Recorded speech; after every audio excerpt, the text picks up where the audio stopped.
The reign of Emperor Haile Selassie marked a significant period of modernization and international relations for Ethiopia. Crowned emperor in 1930, Haile Selassie ushered in an era of modernization for Ethiopia. He introduced the nation's first constitution in 1931, laying the groundwork for a more structured government. Recognizing the importance of education, Selassie expanded access to schooling and promoted literacy.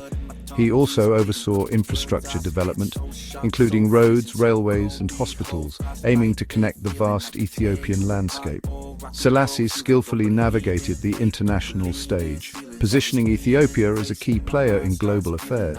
He fostered relationships with world leaders, including Queen Elizabeth II of the United Kingdom and Chairman Mao Zedong of China. His advocacy for African unity culminated in the establishment of the Organization of African Unity in 1963, a testament to his vision for a unified and empowered Africa. Selassie's modernization efforts and international diplomacy significantly elevated Ethiopia's global standing. His reign marked a period of profound change, pushing the nation towards modernity while preserving its rich cultural heritage. However, challenges lay ahead, casting a shadow over Selassie's legacy and ultimately leading to his downfall. Despite his many achievements, Selassie's reign faced mounting challenges. The Italian invasion during World War II exposed the nation's vulnerability and ignited a fierce resistance movement.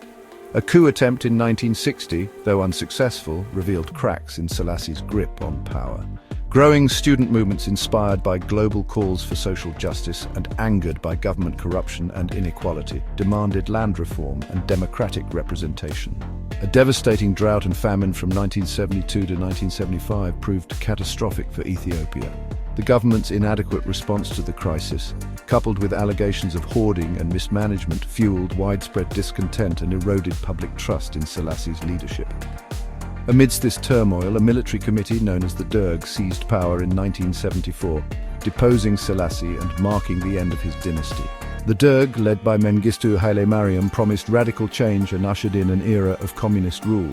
However, this period would be marked by brutal repression and internal conflict. The Red Terror, a campaign of violence and intimidation against perceived enemies of the state, claimed the lives of thousands of Ethiopians.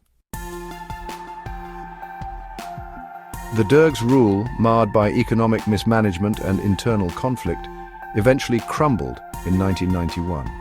The Ethiopian People's Revolutionary Democratic Front, a coalition of rebel groups, overthrew Mengistu, who fled into exile. This marked the beginning of a new era for Ethiopia, transitioning away from communism towards a market-based economy. The EPRDF, led by Meles Zenawi, implemented economic reforms that spurred growth and attracted foreign investment. Ethiopia experienced significant economic progress under EPRDF rule, lifting millions out of poverty and achieving impressive development indicators.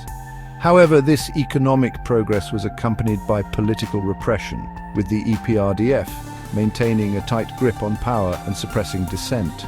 The EPRDF's system of ethnic federalism, intended to address historical grievances and empower marginalized groups, also exacerbated ethnic tensions.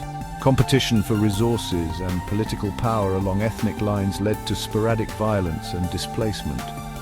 Following Meles Zenawi's death in 2012, the EPRDF faced growing protests and internal divisions, eventually leading to the resignation of Prime Minister Haile Mariam Desalegn in 2018. The rise of Abiy Ahmed to power in 2018 brought a wave of optimism and the promise of democratic reform. He released political prisoners, lifted restrictions on the press, and made peace with Eritrea, a move that earned him the Nobel Peace Prize in 2019. However, underlying ethnic tensions and political fragmentation continued to simmer, threatening the fragile peace. Despite Abiy's reforms, Ethiopia faced escalating violence in various parts of the country. The government's response to the violence was often perceived as inconsistent, fueling further instability. Tensions between the federal government and the Tigray People's Liberation Front, the ruling party in the Tigray region, reached a boiling point in November 2020 when the TPLF attacked a federal military base, This attack triggered a devastating civil war in northern Ethiopia, displacing millions and causing a humanitarian crisis. The conflict has had a profound impact on the country, overshadowing Abiy's reform agenda and raising concerns about the future of democracy and stability in Ethiopia. As the nation grapples with the legacy of its tumultuous past and the challenges of the present, the hope for a peaceful and prosperous future remains elusive.